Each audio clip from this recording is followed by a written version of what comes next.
بسم اللہ الرحمن الرحیم۔ السلام علیکم ناظرین کرام، ایک دفعہ حضور علیہ الصلوۃ والسلام فجر کی نماز پڑھانے کے لیے مصلی پر موجود تھے۔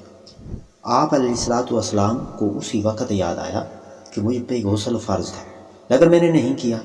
آپ صلی اللہ علیہ وآلہ وسلم نے صحابہ کرام کو کہا کہ مجھ پہ غسل فرض ہے، تو آپ صلی اللہ علیہ وآلہ وسلم گھر حجرے میں تشریف لے گئے اور وہاں جا کر غسل کرنے کے بعد آپ صلی اللہ علیہ وآلہ وسلم نے پھر امامت کروائی۔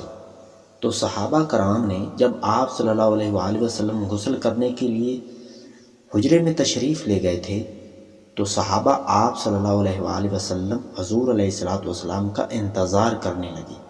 جب حضور علیہ الصلوۃ والسلام غسل کر کے آ گئے تو حضور علیہ الصلوۃ والسلام کے بالوں سے پانی ٹپک رہا تھا۔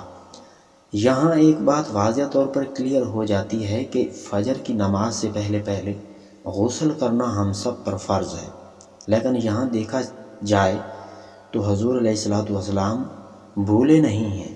شاید کسی کے ذہن میں یہ سوال اٹھ جائے کہ شاید حضور علیہ الصلوۃ والسلام بھول گئے ہوں، لیکن حضور علیہ الصلوۃ والسلام بھولے نہیں ہیں، لیکن اپنی امت کو بتانے کے لیے کہ فجر کی نماز سے پہلے غسل کرنا ہم سب پر فرض ہے اور لازمی ہوتا ہے۔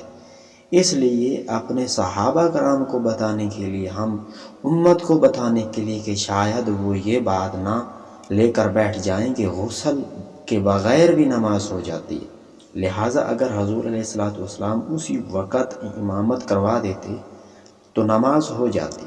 تو آج امت میں یہ ہوتا کہ اگر مجبوری ہے، جلدی نہیں اٹھ سکے تو غسل کے بغیر ہی نماز پڑھ لیں، لیکن ایسا ہرگز بھی نہیں۔ حضور علیہ الصلوۃ والسلام نے ہم سب کو بتایا ہے کہ غسل پہلے بعد میں نماز پڑھنی ہے۔ لہٰذا رات کو احتلام یا کسی بھی ہم بستری کے دوران آپ پر غسل فرض ہو جائے تو سب سے پہلے غسل کرنا ہے، اس کے بعد نماز پڑھنی ہے۔ یہ طریقہ حضور علیہ الصلوۃ والسلام کا ہے۔